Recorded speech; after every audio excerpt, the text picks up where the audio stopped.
আল্লাহর নবী বললেন, এই সাহাবীরা কেউ থাকতে পারবা না, সবাইকে বালেক যত পুরুষ আছো সকল পুরুষকে তোমাদের তবুকের যুদ্ধে অংশগ্রহণ করতে হবে। আল্লাহর নবী সাহাবীদেরকে লক্ষ্য করে বললেন, এই সাহাবী তুমি প্রশাসন দেখবা, তুমি নামাজ পড়াবা, তুমি আজান দিবা। এরকম ভাবে আল্লাহর নবী সাহাবীদেরকে ভাগ করে দিলেন। আল্লাহর নবী তবুকে যাবেন। তবুকের যুদ্ধ হলো 1100 মাইল দূরে। কত মাইল? 1100 মাইল দূরে পায়দল সফর। সাহাবীদেরকে বললেন, এই সাহাবীরা চলো চলো আমরা তবুকের যুদ্ধে যাই। সকল সাহাবী রেডি হয়ে গেছে, কিন্তু এর ভিতরে 5 জন সাহাবীর ভিতরে গাফলত আসলো। আল্লাহ রাব্বুল আলামিন বলেন, ইয়া আইয়ুহাল্লাযীনা আমানু দুখুলু ফিস সিলমি কাফা। হে আমার ইমানদার বান্দারা, তোমরা পরিপূর্ণ ইসলামের ভিতরে প্রবেশ করো, ইসলামের ভিতরে ঢুকো। কি করো? কথা কয় না। ইসলামের ভিতরে কি? পরিপূর্ণ ঢুকো। আল্লাহ রাব্বুল আলামিন বলেন, হে আমার ইমানদার বান্দারা, তোমরা পরিপূর্ণ ইসলামের ভিতরে প্রবেশ করো, পরিপূর্ণ ইসলামের ভিতরে তোমরা দাখিল হও। এরপরে আল্লাহ তাআলা বলেন, ওয়ালা তাত্তাবিউ খুতুওয়াতিশ শাইতান।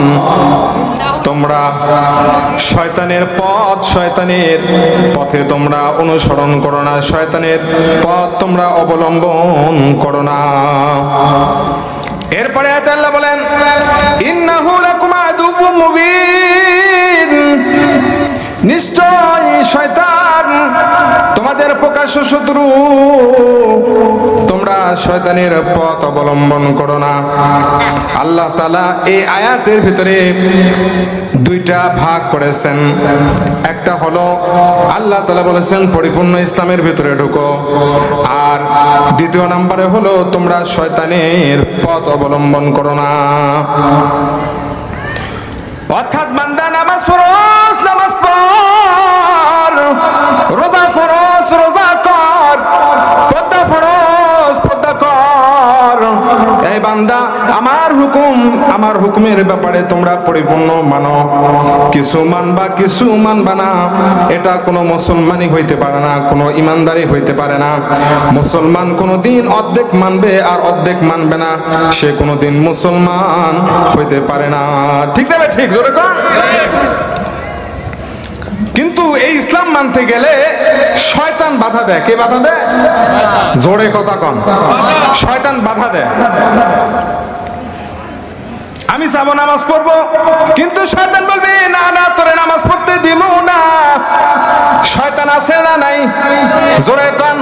আল্লাহর হাবিব সাল্লাল্লাহু আলাইহি ওয়াসাল্লাম সাহাবীদেরকে বলে, এই সাহাবীরা, প্রতিটা মানুষের সাথে একটা করে শয়তান আছে। কয়টা? একটা করে শয়তান আছে। সাহাবীরা বলে, আমাকা ইয়া রাসূলুল্লাহ, ওগো আল্লাহর নবী, আপনার সাথে কি একটা শয়তান আছে নাকি? আল্লাহর নবী বলেন, হ্যাঁ এ সাহাবীরা, আমার সাথে একটা শয়তান আছে, কিন্তু এই শয়তানটা হলো ওয়ালাকিন আসলামা, এই শয়তানটা মুসলমান হয়ে গেছে। সুবহানাল্লাহ। যেমন আমাদের বাংলাদেশের রাডারের ভিতরে যদি কোনো বিমান প্রবেশ করে, তাহলে আমাদের বাংলাদেশের রাডারে ধরা পড়ে কি পড়ে না? পড়ে। জোরে কম। তো নবীদের ভিতরে এমন রাডার ছিল যে রাডারে শয়তান আসতে পারতো না, শয়তান প্রবেশ করতে পারতো না, নবীদেরকে ধোঁকাও দিতে পারতো না।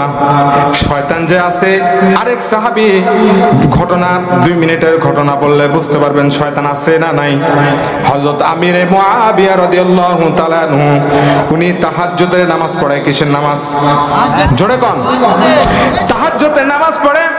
হঠাৎ একদিন আমিরে মুআবিয়ার তাহাজ্জুদের নামাজ ছুটে গেছে। নামাজ ছুটে গেলে আমিরে মুআবিয়া রাদিয়াল্লাহু তাআলা আনহু সারা দিন কান্না করছে। আমিরে মুআবিয়া পরের দিন যখন ঘুমাইছে, তাহাজ্জুদের সময় একজন এসে ডাকে, আমিরে মুআবিয়া উঠো উঠো, তাহাজ্জুদের সময় চলে গেল। রাদিয়াল্লাহু তাআলা আনহু ঘুম থেকে ওঠার পরে ওই আগন্তর হাত চেপে ধরেছে। আইরে আমার ঘরে ঢোকার মতো কোনো তো জায়গা না। ধোঁকা ধোঁকা প্রসেসের ভিতরে প্রথম নাম্বার ধোঁকা হলো মানুষকে কাফের বানায়, মানুষকে কাদিয়ানি বানায়, মানুষকে বেঈমান বানায়। এটা হলো শয়তানের প্রথম নাম্বার কৌশল। যখন এটা না পারে দ্বিতীয় নাম্বার ধোঁকা দেয়। দ্বিতীয় নাম্বার কি করে? ধোঁকা দেয়, মানুষকে ফাসেক বানায়। কি বানায়? জোরে কোন ফাসেক কাকে বলে? একজন মানুষ জানে নামাজ ফরজ, কিন্তু তারপরেও নামাজ পড়ে না। একজন মানুষ জানে রোজা ফরজ, কিন্তু রোজা রাখে না। একজন মানুষ জানে পর্দা ফরজ, কিন্তু সে পর্দা মানে না।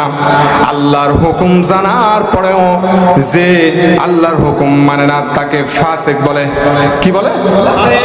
যখন মানুষকে কাফের বানাইতে না পারে, যখন মানুষকে বেঈমান বানাইতে না পারে, শয়তানের দ্বিতীয় নাম্বার প্রসেস হলো মানুষকে ফাসিক বানায়।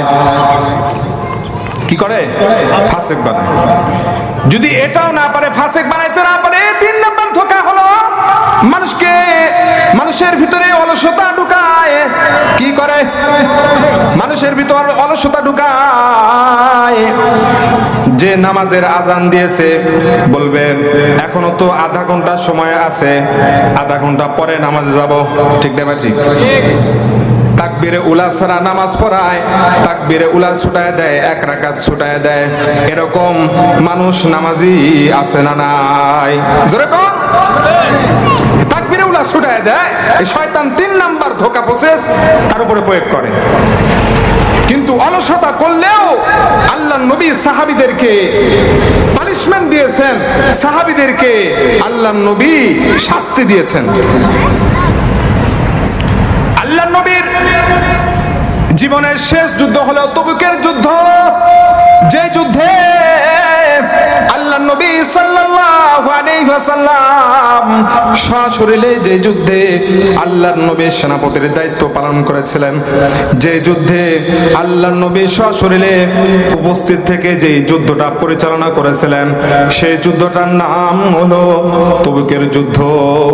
তবুকের যুদ্ধ যখন ডাক আসলো, আল্লাহর নবী সকল সাহাবীদেরকে বললেন, এই সাহাবীরা, তোমাদের সবাইকে তবুকের যুদ্ধে যেতে হবে। কি করতে হবে? আমার সাথে কথা কম। কোথায় যেতে হবে? তবুকের যুদ্ধে যেতে হবে। কিন্তু ওই সময় এমন একটা মৌসুম ছিল যে সময় খেজুরগুলো পাকবে। আপনারা সকলে জানেন যে মদিনায় বাণিজ্যিকভাবে যে জিনিসটা অর্থ যোগান দেয় সেটা হলো খেজুর। মদিনার সবচেয়ে বড় মালের একটা অংশ হলো খেজুর। আল্লাহর নবী বলছে যেতেই হবে। খেজুর পাকুক না না পাকুক ও দেখার বিষয় না। আল্লাহর নবী বলেন, এই সাহাবীরা, কেউ থাকতে পারবা না, সবাইকে, বালেক যত পুরুষ আছো সকল পুরুষকে তোমাদের তবুকের যুদ্ধে অংশগ্রহণ করতে হবে। আল্লাহর নবী সাহাবীদেরকে লক্ষ্য করে বললেন, এই সাহাবী, তুমি প্রশাসন দেখবা, তুমি নামাজ পড়াবা, তুমি আজান দিবা। এরকম ভাবে আল্লাহর নবী সাহাবীদেরকে ভাগ করে দিলেন। আল্লাহর নবী তবুকে যাবেন। তবুকের যুদ্ধ হলো 1100 মাইল দূরে। কত মাইল? 1100 মাইল দূরে পায়দল সফর। সাহাবীদেরকে বললেন, এই সাহাবীরা, চলো চলো আমরা তবুকের যুদ্ধে যাই। সকল সাহাবী রেডি হয়ে গেছে, কিন্তু এর ভিতরে 5 জন সাহাবীর ভিতরে গাফলত আসলো। কয়জন সাহাবী? 5 জন সাহাবীর ভিতরে গাফলত আসলো।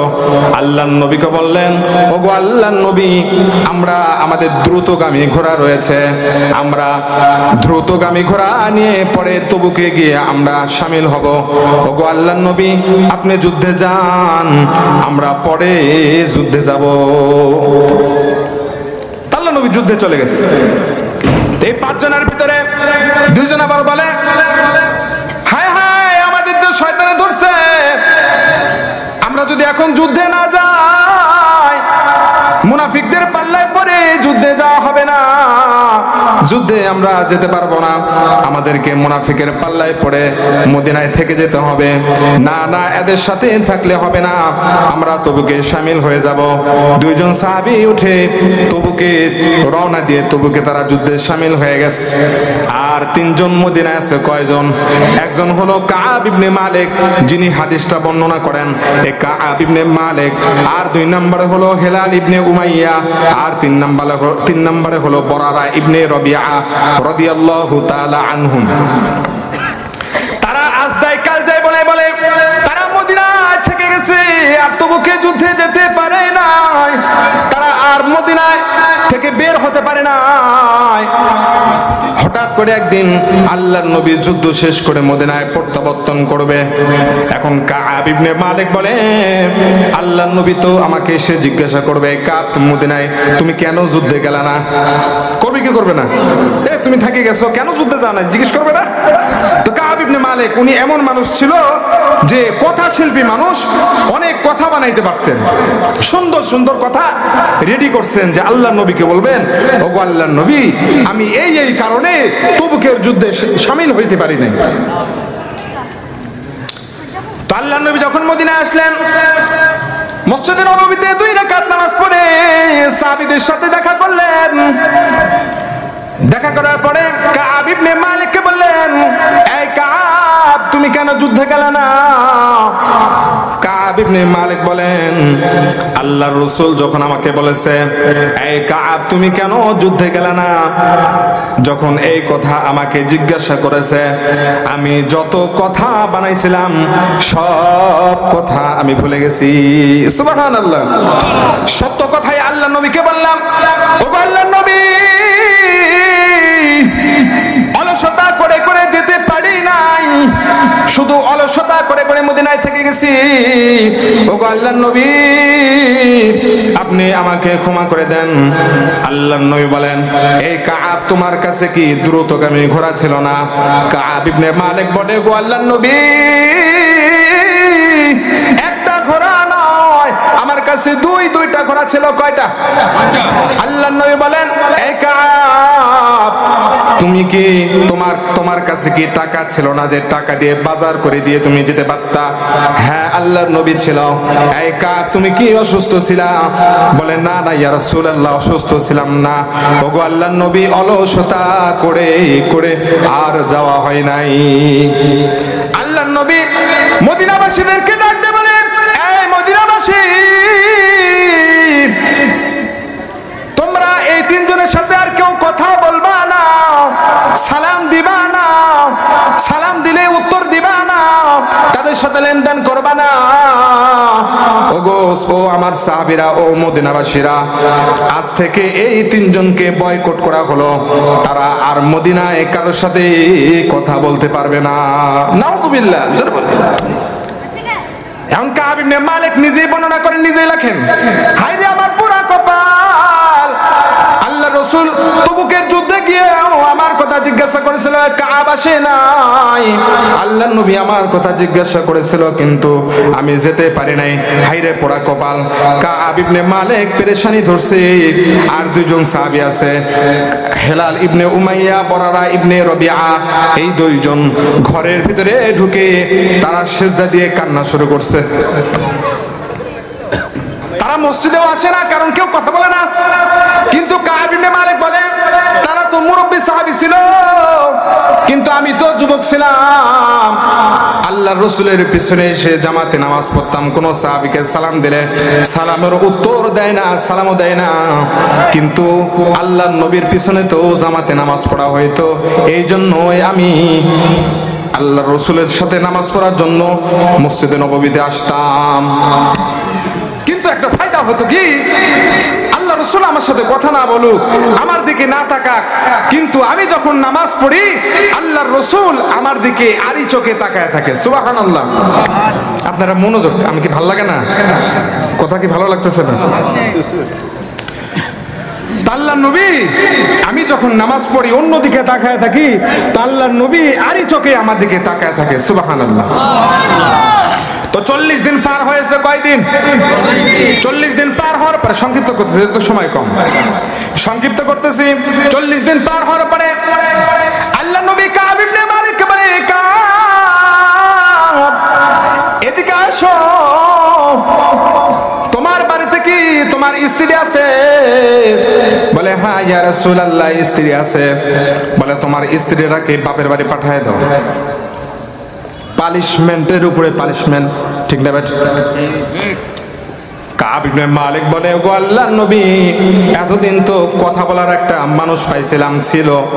ওগো আল্লাহর নবী, আমার প্রশ্ন, আমার স্ত্রীটাকে তালাক দিয়ে একবারে বাপের বাড়ি পাঠাই দিব নাকি এমনিতে পাঠাই দিব? আল্লাহ রাসূল বলে, এই সাহাবী, শুধু তোমার স্ত্রীকে এমনি পাঠাই দাও, তালাক দিতে হবে না। তো স্ত্রীকে যখন বাপের বাড়ি পাঠাই দিয়েছে, কাব ইবনে মালিক ঘরের দরওয়াজা বন্ধ করে রাত্রিবেলা সেজদা দিয়ে আল্লাহর দরবারে কান্না করে। কাব ইবনে মালিকের পেরেশানি ধরছে, এখন যদি আমার মৃত্যু হয়, আমার যে মৃত্যু হয়েছে এই মৃত্যুর কথাটা বলার মতো মানুষ আমার বাড়িতে নাই, মদিনায় নাই, আমার কি পেরেশানি। যাই হোক, যদি আমার মৃত্যু হয়ে যায়, ওই যে নবী আরে চোখে তাকায় থাকে, হয়তো এর খাতিরে নবী আমার একটা বন্দোবস্ত করবে, হয়তো আমার কাফন দাফন করবে। কিন্তু আমি জীবিত থাকা অবস্থায় যদি মুহাম্মদুর রাসূলুল্লাহ সাল্লাল্লাহু আলাইহি ওয়াসাল্লামের মৃত্যু হয়ে যায়, তাহলে তো ওহির দরওয়াজা বন্ধ হয়ে যাবে। আমার বংশের সাথে কোনো মানুষ কথা বলবে না, আমার কবর জিয়ারত কেউ করবে না, আমার বংশের লোকের সাথে কিয়ামত পর্যন্ত কথা বলা বন্ধ। এই পেরেশানি যখন আমাকে ধরছে, কান্নার গতি বাড়ায় দিয়েছি। কান্নার গতি বাড়ায় দিলে 50 দিন পার হওয়ার পরে আল্লাহ তাআলা আয়াতে কারিমা নাজিল করে আল্লাহর রাসূলকে বললেন, ওগো হাবিব আমার, আমি আমার এই 3 জন উম্মতকে, 3 জন বান্দাকে আমি maaf করে দিয়েছি, আপনিও আপনার উম্মতদেরকে maaf করে তাদের সাথে কথা বলুন। সুবহানাল্লাহ। দেখেন, সাহাবীদের চুন থেকে শুধু পান খসছে, কি চুন থেকে শুধু পান খসছে। এজন্য 50 দিন পর্যন্ত আল্লাহ নবী সাহাবীদের সাথে কথা বলে নাই। আল্লাহ নবী আমাদের অবস্থা যদি দেখতো, তাহলে আমাদের দিকে তাকাইতো না পর্যন্ত, ঠিক না ঠিক? আমাদের যে অবস্থা, 5 ওয়াক্ত নামাজ আমরা হেফাজত করতে পারি না, সূরা ফাতিহা ঠিক মতো পড়তে পারি না, একটা সূরা ভালো করে আমরা পড়তে পারি না, তাশাহুদ পড়তে পারি না, দোয়া কুনুত পড়তে পারি না, আমাদের মুসলমানই হেফাজত নাই। এরপরও আমরা মুসলমান দাবি করি। ওই যে আল্লাহ বললেন, হে ঈমানদার বান্দারা, তোমরা পরিপূর্ণ ইসলামের ভিতরে ঢোকো। তার মানে হলো ইসলামের যা আছে সব মানতে হবে। এটা আমার ভালো লাগলেও মানতে হবে, ভালো না লাগলেও মানতে হবে, ঠিক না ভাই? ঠিক। ইসলাম মানতে যদি আমার নেতা চলে যায়, আমার বাবা চলে যায়, আমার মা চলে যায়, ওই নেতাকে দেখার টাইম আমাদের নাই, ঠিক না ভাই? ঠিক।